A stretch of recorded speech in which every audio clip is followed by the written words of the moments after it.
લોકશાહીનો ચોથું સ્તંભ એટલે મીડિયા, પત્રકારો. જ્યારે ગુજરાત સમાચાર ગુજરાતની જનતાનો વર્ષોથી નિર્ભીક અને બેખોફ અવાજ બની રહ્યું. કોઈ પણ સરકાર હોય, એ રાજ્ય સરકાર હોય, કેન્દ્ર સરકાર, ગુજરાત સમાચાર હંમેશા વિપક્ષની ભૂમિકામાં રહી અને જનતાના પ્રશ્નો મૂકતું રહ્યું છે.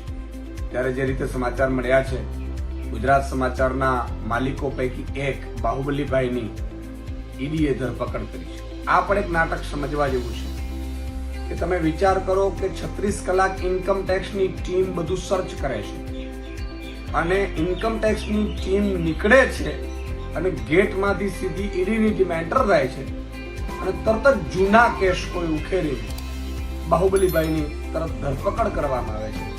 એ લોકતંત્ર પર હુમલો છે, સ્વતંત્રતાનો અધિકાર છે બોલવાનો, અને પત્રકારત્વનો જે એક ચોથું સ્તંભ બનીને ઊભું છે એના ઉપર હુમલો છે.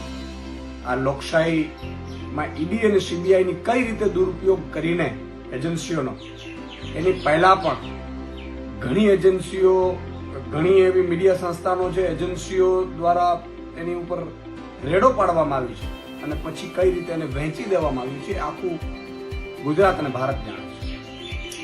ત્યારે ઇમરજન્સી સમયે પણ ગુજરાત સમાચારના કાર્યાલયોને સળગાવી દેવામાં આવ્યું હતું. ત્યારે પણ આ છાપું જનતાનો અવાજ બનતા સત્ય પીરસતા કોઈ રોકી નથી અને વર્ષોથી આ ચાલી આવી રહ્યું છે. જીએસટીવી અને ગુજરાત સમાચાર બંને નિર્ભીક રીતે આજે પણ સરકારની ટીકા ટિપ્પણી હોય કે સરકારની ફેવરવાળી વાત હોય, નિર્ભીક રીતે સત્ય સાથે મૂકે છે. ત્યારે ઈડી અને સીબીઆઈ નો દુરુપયોગ કરીને એમને જે રીતે ધરપકડ કરવામાં આવી છે એ લોકશાહી ઉપર, ચોથા સ્તંભ ઉપર અને પત્રકારત્વ પર હુમલો છે. એને સખત શબ્દોમાં વખોડી કાઢીએ છીએ. હું એક ગુજરાત સમાચારના વાચક તરીકે, આમ નાગરિક તરીકે પણ આવા સાચા પત્રકારત્વનું ગળું ઘોટવાનું જે કામ કેન્દ્ર સરકાર કરી રહી છે એ ખરેખર નાગરિકોના હિતમાં નથી, સરકારોના હિતમાં નથી. સરકારનું કામ એ છે કે એમની ક્યાંય ભૂલ હોય તો કાં તો વિપક્ષ કે અથવા તો કોઈ સાચું પત્રકારત્વ કહે તો એને ભૂલ સુધારવાનો અને દબોચી લેવાનો ન હોય.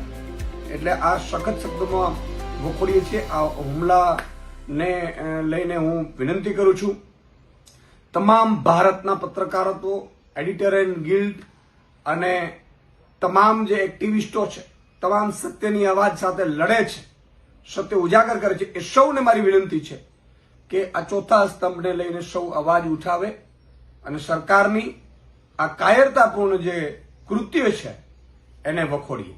જય હિન્દ, જય જય ગરવી ગુજરાત.